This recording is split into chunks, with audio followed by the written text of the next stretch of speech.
I'm Annie. And I'm Leah.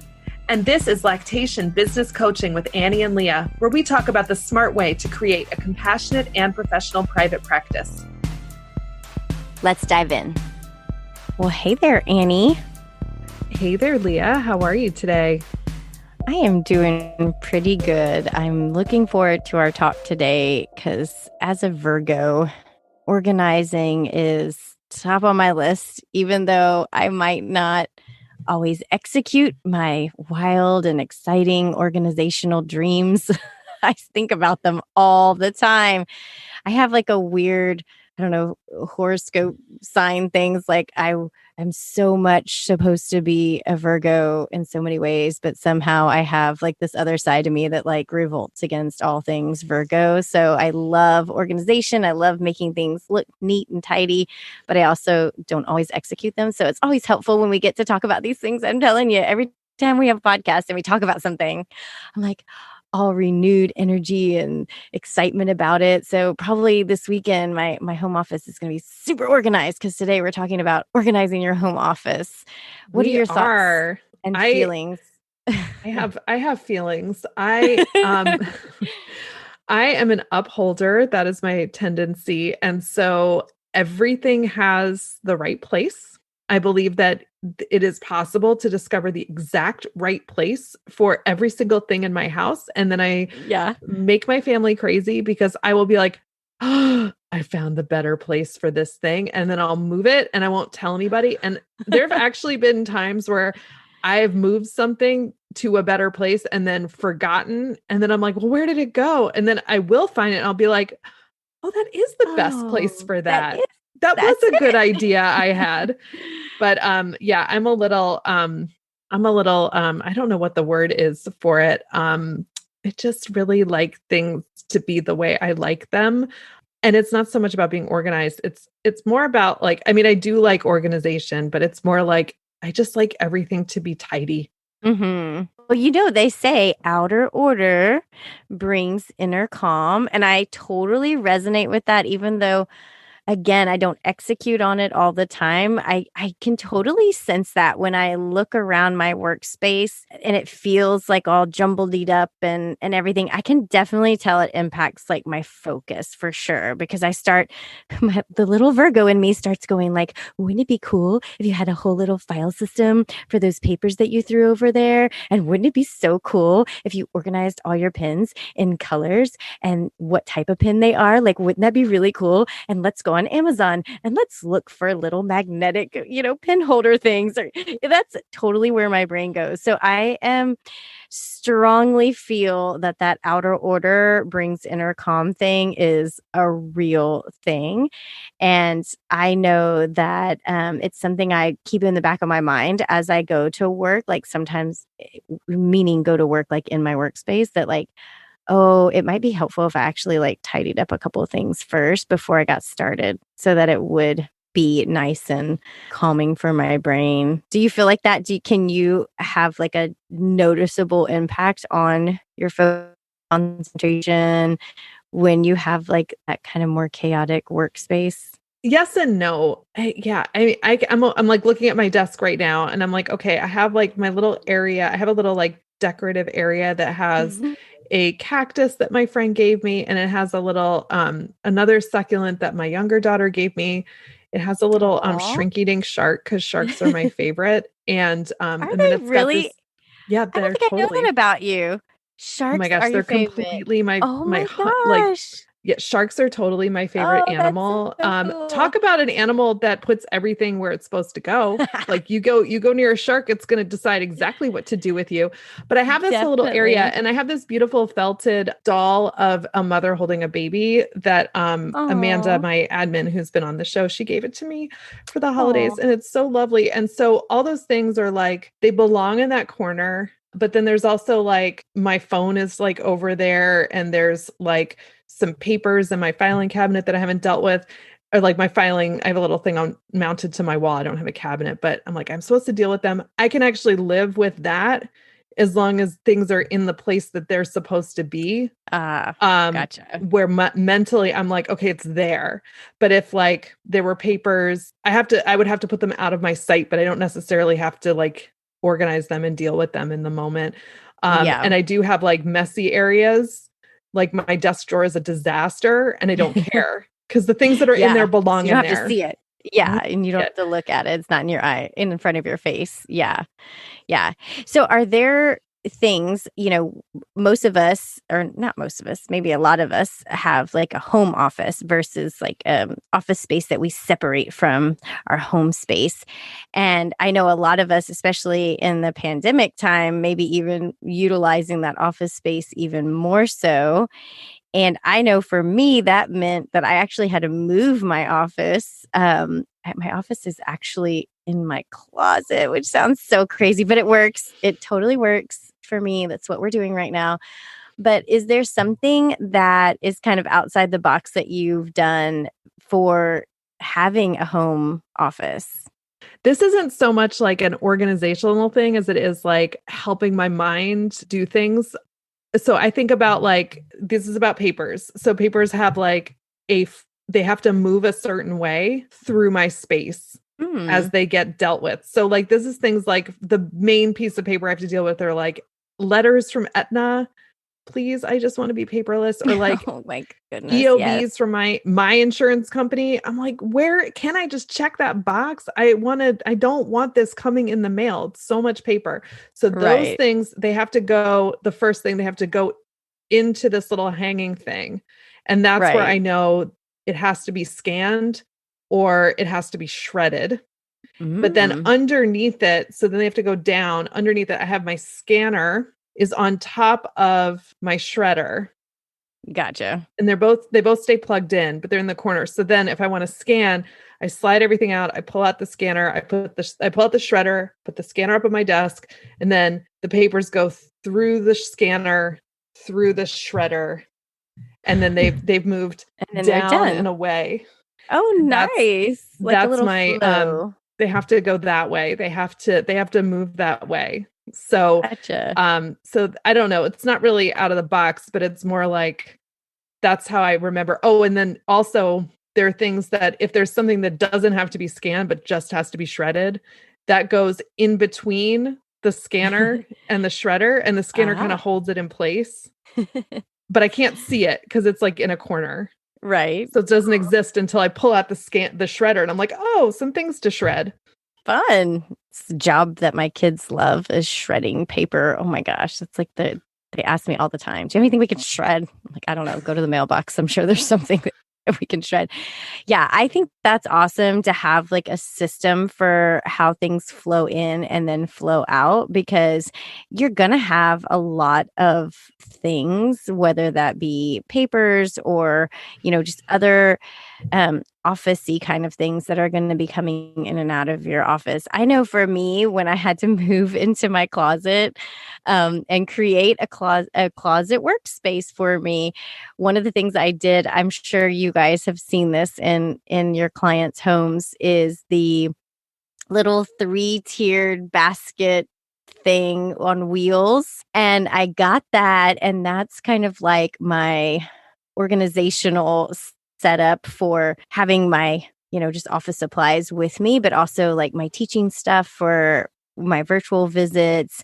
And then I have like a little system for my papers because I take notes in my visits. And so I have them scanned into my EHR platform. And so I'll like stack them up at the bottom. And then I know, okay, I need to go. And after there's several there, I'll go use my fancy fast scanner and boom, boom, boom, scan them all in really quickly. But I've had to really think outside the box when it comes to my little closet space and trying to make this space work for me. I know when I had my big office downstairs, so nice. Now it's been taken over by my sixth grader. He's like, he looks like a king. Like he's in this giant chair, because he's in the really nice office chair we have. And I'm like, you look like you're living the big life here, buddy. Some CEO in virtual school. But what's really nice that I had down there that I loved was I took one of the walls And I got one of the really big calendars, the one that does a whole year at a glance, and you could write on it with dry eraser. And that was so amazing to have that in front of me, to really look at the whole year as a picture, and then like to see where I needed to move things. And then I could put notes about like goals I had on there and stuff. And that helped me stay so organized because I'm very visual.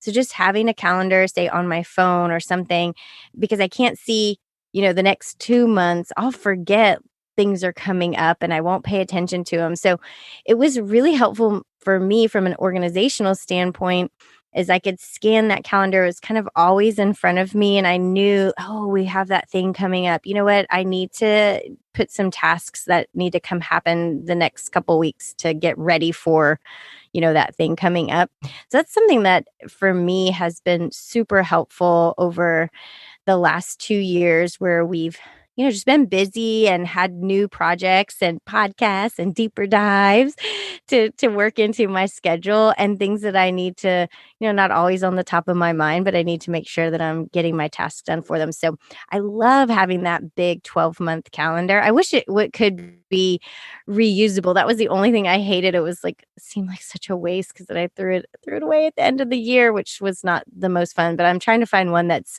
more sustainable that I can keep up and use year after year, because it was really so helpful for me. Do you have anything visual other than your little like decorative area? Do you have anything cues you visually for work in your workspace, or are you not so much visually driven as I am? I'm not as visually driven as you are. And I mean, I think a lot of that though has to do with the fact that I live in such a small space compared to, and it's actually by New York City standards, we have a huge apartment. We're very lucky to have what we have.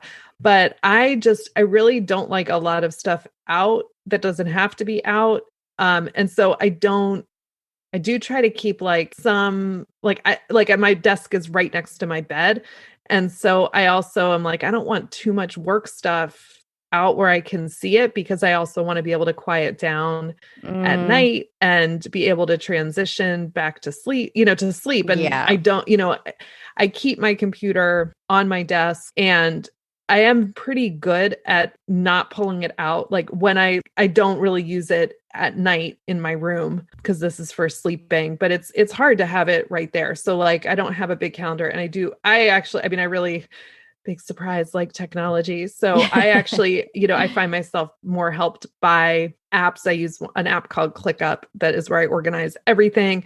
And it does help me Yes. get, see things, big picture and granular, and, being able to stay on top of appointments. I would love to have a big calendar. And we were just talking before we started recording about like, what date is our next deeper dive? And like, we had to like pull up our digital calendars. And then we realized that like, we Yes. think the Zoom link in the calendar, the Zoom link that we have is not the same Zoom link that other people are getting. And so I'm like, oh my gosh, what happened? I've got to fix that.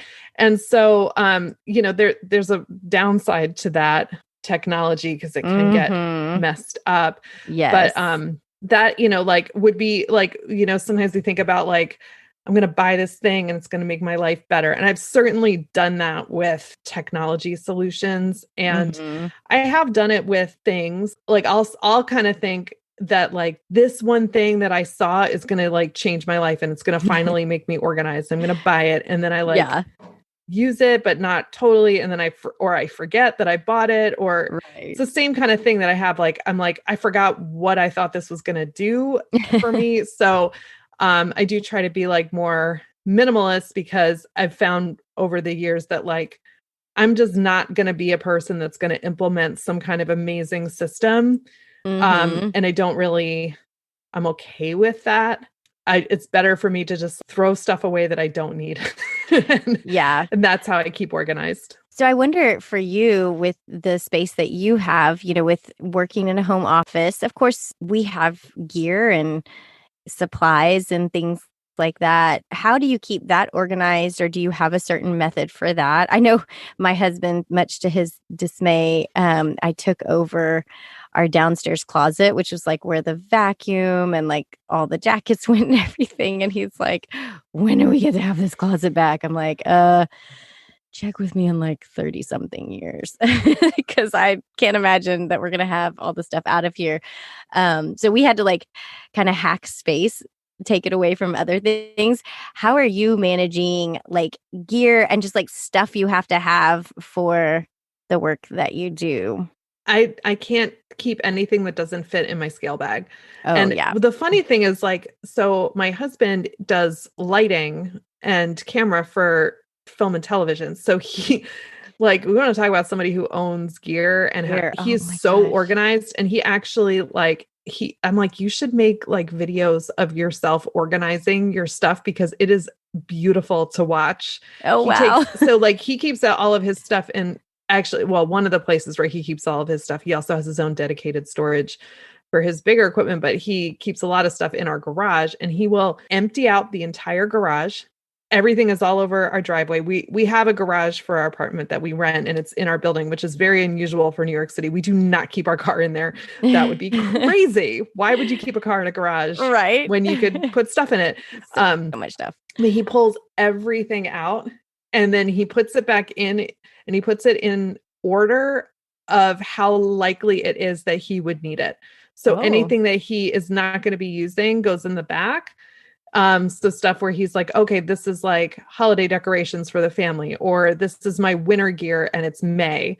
That goes in the back, and anything that's going to be likely to be used frequently goes in the front. And so my scale bag he incorporates that, and he like, sometimes he hangs it on a hook for me. Sometimes he puts it on a shelf. So he always like makes sure that my scale bag is where I can reach it. And then I have a little box that has my backup PPE in it and things that I, like my backlog that doesn't fit in my bag. And then Yeah. I just make sure that's like with the stuff that doesn't get hidden.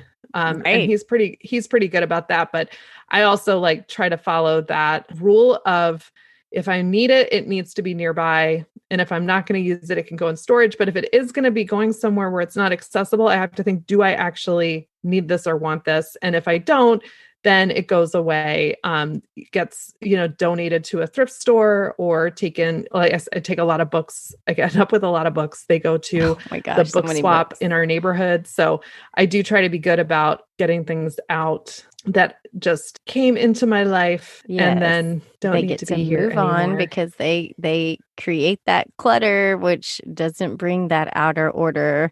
So I definitely agree with that. And I try really hard to keep like our space as minimal as possible, like the stuff I'm keeping too, because you can go crazy. And if that was one, like, here's a piece of advice, don't buy all the things because we bought all the things in the beginning. And I still have stuff that we bought like 10 years ago that we've never used. And I'm like, what do you do with this? Like, I try to give it away to everybody. I'm like, do you want these random something, something, like I can't figure out what to do with half the stuff that we bought back then. So there definitely is some real benefit to having a minimalist mindset when you are working from home, no matter how big or small your space is. That outer order will create that inner calm. So I hope that each of you have taken some ideas and can put them to giving yourself some of that outer order so you can work in a nice, calm space. And I hope that you will also join us for our deeper dive. We're going to be with Rachel O'Brien on April the 14th. So I really look forward to this talk. We've had Rachel on once before and it was super fun. And I can't wait to have her again. And you can register for the deeper dive with Rachel and also access our vault of past deeper dives. Either you can sign up for one at a time, or you can get a subscription and get a little discount and never miss a deeper dive at learn.anniefrisbee.com/lactation business coaching for our memberships. And we're really excited. It'll be 3 p.m. Eastern time. Everybody who registers in advance will also get the recording, and then the recording will be available. And you can also buy our first deeper dive with Rachel is also available. So we're going to build on what we talked about because we totally ran out of Oh my time with gosh. her. It So was such a good talk. Oh my gosh. she has a super I cute can't- office, and she has Yes. like fun little things in the background that she does. showed us at the last one. So you have to show up to see that if you weren't there. So until next time, it was great talking to you, Leah. Yes. Take care and enjoy your outer order. Thanks for listening. To learn more about our monthly deeper dives and how to support our podcast for as little as $1 a month, visit lactationbusinesscoaching.com. Don't forget to leave us a rating and hit that subscribe button so you never miss an episode.